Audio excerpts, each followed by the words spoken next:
Hello, everyone, and welcome back to another news week here on the TBR Media YouTube channel. We've got a whole host of news to discuss this week, everything from the new Roadhouse film to Colman Domingo.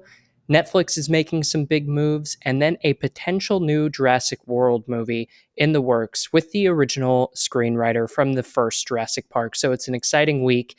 And to kick it all off, we're going to be talking about Jurassic Park first. While details are scarce for the time being, it has come to the light that none other than David Koepp is writing a new movie in the franchise, and this is according to The Hollywood Reporter. Koepp is not only writing a new Jurassic movie, but is pretty far along in development already, and so much so that a 2025 release date is said to be possible, which would be downright remarkable given that this is the first thing we've officially heard about the film. Plot details are currently being kept under wraps, but it's said to launch a new Jurassic era, so it's unlikely that we'll see the return of Chris Pratt, Sam Neill, Bryce Dallas Howard. Frank Marshall is returning to produce the film, and it's worth noting that in our interview with him in 2022, and this is according to Slash Film, he suggested that there would be more films in the franchise beyond the recent trilogy. Circling back to Koepp, his involvement is worth raising an eyebrow over, seeing as he wrote the original Jurassic Park, which remains one of the most beloved and groundbreaking blockbusters of all time. Koepp was also involved in the 1997 sequel, The Lost World. This film will reunite him with Steven Spielberg, as the legendary filmmaker will be involved as an executive producer. I think it makes sense that we're getting this news, and I'm pretty excited about it. Yes, I know, another remake, another entry, another sequel, and it's long been overdone, right? With not only the Jurassic franchise, but almost every other big IP. And so the challenge here is, what is new? What are you bringing to the table that's fresh for the audience that we haven't seen before? My hope is that they go with a limited budget, or at least a moderate budget, on this picture and really go back to the basics of what everyone loved in the first Jurassic Park movie. And that was the characters, right? And I want to see some new characters in here, and I want to see some fresh, inventive storytelling. I'm going to be curious to see who they bring on to direct.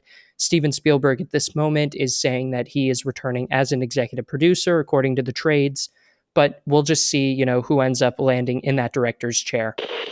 The Roadhouse trailer starring Conor McGregor and, of course, Jake Gyllenhaal released earlier this week, and director Doug Liman says he's boycotting the South by Southwest premiere of his Jake Gyllenhaal film Roadhouse to protest Amazon MGM bypassing theaters for a Prime streaming release. From his breakout in Swingers to The Bourne Identity, Mr. and Mrs. Smith, Edge of Tomorrow, American Made, and his upcoming film with Tom Cruise they plan to shoot in outer space, Doug Liman's films have a kinetic energy that made the director perfect for a movie like Roadhouse, an edgier version of the 1989 beloved B-movie. Jake Gyllenhaal, who got in kind of this chiseled mode that we've seen him, have in movies like Southpaw, is back playing the bouncer who has never lost a fight. Liman feels that this movie, which has been selected as South by Southwest opening night film, has been KO'd by Amazon MGM Studios with a Prime Video release instead of a theatrical run. He wrote, "When Roadhouse opens the South by Southwest Festival, I won't be attending. The movie is fantastic, maybe my best, and I'm sure it will bring the house down and possibly have the audience dancing in their seats during the end credits, but I will not be there. My plan had been to silently protest Amazon's decision to stream the movie that was clearly made for the big screen, but Amazon is hurting way more than just me and my film. If I don't speak up about Amazon, who will?" He goes on to say that when Amazon bought MGM, one of the few remaining studios making big commercial films for the theatrical window, they announced that they would be putting $1 billion into the theatrical motion picture releases, releasing at least 12 a year. They touted it as the largest commitment to cinemas by an internet company. Liman says, "What they then did to me and my film Roadhouse, which is the opposite of what they promised when they took over MGM." He states that he signed up to make a theatrical motion picture for MGM. Amazon bought MGM. Amazon said, "Make a great film and we'll see what happens." And he says he made a great film with perhaps Gyllenhaal's best performance to date. I don't know about that one. Because that's a kind of a bold statement for Jake Gyllenhaal's filmography. But nonetheless, I think you see here this kind of tension that we saw back in the COVID era with Christopher Nolan and with Denis Villeneuve, all centering around the discussion of should our films that we're making now be straight to streaming releases, or should they be in cinemas everywhere? And this is one of the reasons that Nolan and Denis and other filmmakers and directors like them kind of protested Warner Brothers and other studios, including Disney, that were kind of like transitioning from theatrical releases to a more solid stream of, you know, content that could be put on their streaming platforms. I absolutely love Edge of Tomorrow. I love Mr. and Mrs. Smith. In fact, it should be known that Donald Glover has a new series coming out on February 2nd, so next Friday. And I'm currently in the process of watching it, so stay tuned for a review. But those movies do have a kinetic energy, as Deadline, put handedly there. And I feel like Roadhouse, just based off the trailer, just based off of what we saw, definitely makes sense to go straight to cinemas rather than to be streamed on Prime Video. But we'll just have to see kind of what happens here. Maybe this protest, it's gotten enough media attention. Maybe they do shift course and put it in theaters, but we'll just have to see. Right now, the movie is set for a March 21st premiere.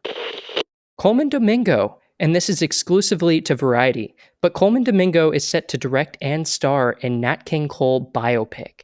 So this is really exciting. He's already unforgettable, Variety writes, but now he'll tackle the role to prove it all. Domingo will be starring as the legendary singer Nat King Cole in a movie musical from a script he co-wrote, Variety has exclusively learned. He will also be making his feature directing debut on the project. Domingo said, "I've been working on it quietly for a few years. It's something I'm looking forward to putting together with some great partners."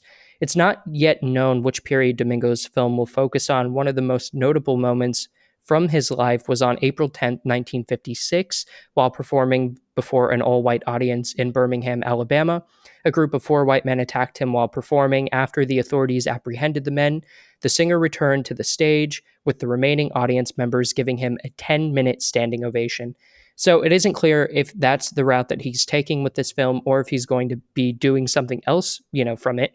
But this news comes following his Oscar nomination for Best Actor as the civil rights leader Bayard Rustin in George C. Wolfe's Rustin, and being cast as Jackson 5 family patriarch Joe Jackson, the controversial talent manager and father of pop star Michael Jackson, in the upcoming biopic directed by Antoine Fuqua. Domingo is already filling up his 2024 calendar. He executive produced the horror movie It's What's Inside, which premiered recently at Sundance and sold for $17 million to Netflix. More on Netflix later.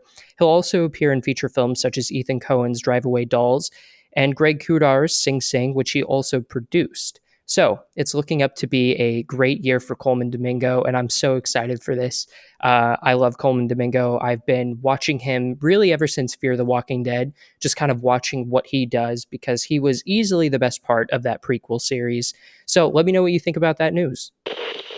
As previously teed up, Netflix has some pretty big news in the works this week.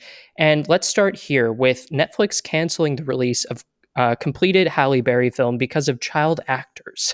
So this is really interesting. It follows in the footsteps of the doomed superhero movie Batgirl. Halle Berry has starred in a film that Netflix will no longer be releasing. It's been claimed, while the streaming service usually removes completed titles from its library, it's now decided to completely cancel the release of a film that Berry had completed and worked on. The Monsters Ball actor initially finished the science fiction drama The Mothership in 2021, but the film has allegedly had its release pulled indefinitely following several delays that pushed the project back by years. Berry's film, which was featured in the streamer's trailer compiling the big film releases of 2024, was delayed several times due to post-production requirements. It's now being reported, in a similar vein to Warner Brothers' Batgirl, The Mothership will remain indeed on the shelf for now. News the film was being canceled was first reported by the man himself, Jeff Snyder, at the InSnyder newsletter, where it was claimed the decision stemmed from the fact that the child actors had grown up too much for some significant reshoots to work. And yeah, that's the complication with using child actors on anything. You bring these talented child actors in to do a little bit of work, and then everything happens, it gets pushed back, scheduling conflicts arise, and before you know it, it's been 2.5, almost 3 years, and you need to go back and reshoot some very significant portions of your movie to make it work and, to make a completed picture.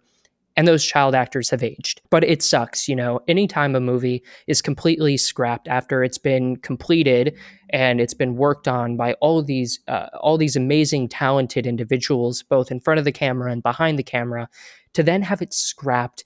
It's got to sting, and it stings. I feel great sympathy for everyone that worked on this film, and my hope is that someday, whether or not it gets reshoots, we are able to actually see the completed film, because as I mentioned, a lot of talented people were behind this project, and it's such a shame that it had to happen. Netflix is to become the new home of WWE Monday Night Raw beginning in 2025. At least I think it's still on Monday nights. I haven't watched wrestling for years. Netflix today announced a long-term partnership that will bring the WWE's flagship weekly program, Raw, to the world's leading entertainment service. This marks a major programming shift as Raw leaves linear television for the first time since its inception 31 years ago. Netflix has become the home for all WWE shows and specials outside the US as available, inclusive of Raw and WWE's other weekly shows, SmackDown and NXT, as well as the company's premium live events, including things like WrestleMania, SummerSlam, and Royal Rumble. WWE's award-winning documentaries, original series, and forthcoming projects will also be available on Netflix internationally beginning in 2025. It's never been a better time to get a VPN. It's currently rated number 1 on the USA Network now, where it brings in 17.5 million unique viewers over the course of a year. So that's a pretty staggering number still for wrestling. And I think that Netflix is in the business of trying to retain. We got our hands on the fact that they just recently, gained some 13 million new subscribers. I think that's the number, but someone can fact check me in the comments. And so, yeah, they're adding subscribers. They crack down on password sharing. They're trying to get rid of basically the lowest ad-free tier and shuffle people over to the ad version of Netflix, all in a ploy to just remain viable for the next few years. Because that was the conversation, a couple of years ago, is with the amount of content that Netflix is putting forth, and with the amount of money that they're pooling into some of these movies like Red Notice and like Extraction, how exactly are you going to be able to sustain your business for a long-term model? And I think that this is one of the ways that they're looking to do it. Award shows are also starting to shift over to streaming services. And so this feels right. While it's a big jump for entertainment, for wrestling, and for WWE, I think ultimately this is the right move for people. And it's infinitely more accessible to a younger demographic who doesn't have cable. A lot of younger individuals who live on their own or live with their partner or spouses don't have cable traditionally anymore. And so you look towards the streaming services to carry some of these big flagship linear television shows, and I think it ultimately makes sense. But let me know what you think down in the comments below. Are you excited about this move? What does it mean for the future of Netflix and WWE for that matter? Let me know down in the comments below.